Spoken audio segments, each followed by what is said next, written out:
Jack Goff is going to come through to score his first ever win in the British Touring Car Championship. Jack Goff wins at Snetterton. How long did the party last afterwards?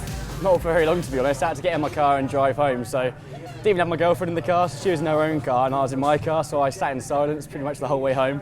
Until I got to the service station, I could actually talk to somebody about it, so it was good, but you know, it sinks in, then you have to forget about that one and get on with the next one. You actually seemed quite sort of quiet when you first got out of the car, a little bit shell-shocked in a way. I was expecting you to leap out whooping and hollering, but it seemed like you were not quite able to take it all in at the time. Yeah, that, and also we've got a massive gang of people that do that for me, so got a massive crowd of people that come along and support me, and they were going absolutely nuts. Well, I know that now, having watched the video back, but they went nuts in the garage, so it's nice to have their support. But yeah, I sort of took it in, and it took a little while for it to sink in. You know, the first one, it's a bit special, so I sat there, and then it hit me on the way home probably. What were your thoughts on the way that you took this victory? It was a very controlled drive, well, most of it was a controlled drive anyway. I was all controlled the whole way through, I keep telling everybody. The worst thing was I looked at the grid draw and I saw a BMW alongside me and a BMW behind me, and you know, they're so fast on the starts into the first corner. But luckily I made my best start I've made all year, and Sam probably made one of his worst, so he helped me out there, so I have to say thank you to him for that one. But at that point, you know, I got my head down. I knew we had the soft tyres on, so I had to make the most of those while they're at their best, because they probably would go off later in the race. And I was hoping that Andy could hold off JP for a little bit longer.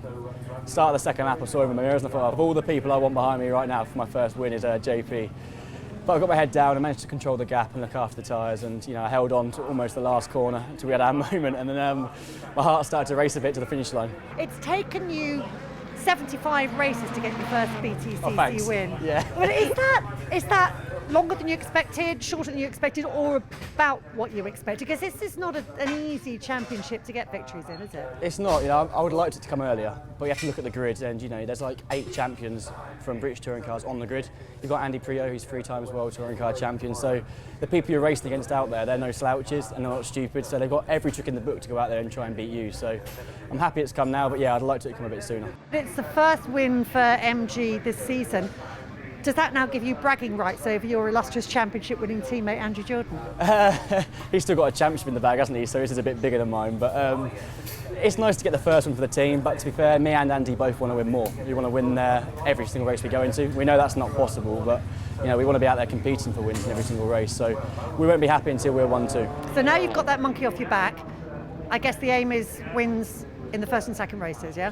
Yeah, definitely. Obviously at Knockhill this weekend, I don't know if we'll manage to get in the first few races, because certainly the BMW is probably the car to be in around Knockhill. It's a rear-wheel drive circuit, so I'd expect them to probably go out there and get the win, certainly in the first race, probably in the second race, but who knows? Reverse grid draw, I'll put my elbows out and hopefully better hold everybody off. The MG's not been great round here, but hopefully we can turn that around this weekend. It seems like you've made a step forward in terms of the understanding and the handling of it. Would that be fair to say?